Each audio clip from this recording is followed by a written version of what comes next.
40 years కి expiry వచ్చేసిందా? అధికారుల సమీక్షలో బాబు అరుపులు, కేకలు. డబ్బుల్లేక గిలగిలా కొట్టుకుంటున్న చంద్రబాబు. సెక్రటరీలకు ఈ నెల టార్గెట్. నిధులు రాబెట్టలేకపోతే ఫెయిల్ అయినట్టేనట. పాపం అల్లాడిపోతున్నారు చంద్రబాబు. చేతిలో చిల్లిగవ్వలేక ఏం చెయ్యాలో తెలియక చివరికి అధికారులపై అరుస్తున్నారు.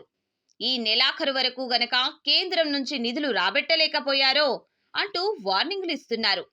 ముఖ్యంగా శాఖల సెక్రటరీలకు గట్టి హెచ్చరికలు పంపుతున్నారు. కేంద్రం నుంచి నిధులు తీసుకొచ్చే బాధ్యత వాళ్లకు అప్పగించారు. ఒకవేళ ఇచ్చిన గడువులోగా నిధులు తీసుకురాలేకపోతే వాళ్ళని అసమర్థుల కింద లెక్కేస్తామని, ప్రజల ముందు దోషులుగా నిలబెడతామని నేరుగా చెప్పేస్తున్నారు.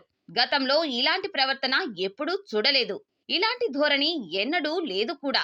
కేంద్రంలో పరపతి ఉంది, అడిగినంత ఇస్తుంది కూడా. అలా ఇస్తున్నందుకు పదే పదే థ్యాంక్స్ కూడా చెప్పారు. మరి ఆ సొమ్మంతా ఎటుపోతుందో తెలియదు. పోనీ సంక్షేమ పథకాలు కొత్తగా ఏమైనా అమలు చేశారా అంటే అదీ లేదు. మరి తెస్తున్న అప్పులన్నీ ఏమైపోతున్నాయి? ఓవైపు కేంద్రం నిధులు, అప్పులు చాలక అధికారులపై అరవడం ఎక్కడిది?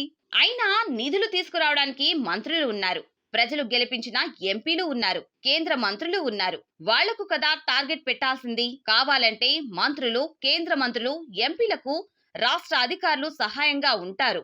అంతేకాని పూర్తిగా డిపార్ట్మెంట్ సెక్రటరీలకు టార్గెట్ పెట్టడం ఏంటి? ఒక విధంగా ఇదంతా ప్రభుత్వ వైఫల్యం అంటుంది బీసీవై పార్టీ.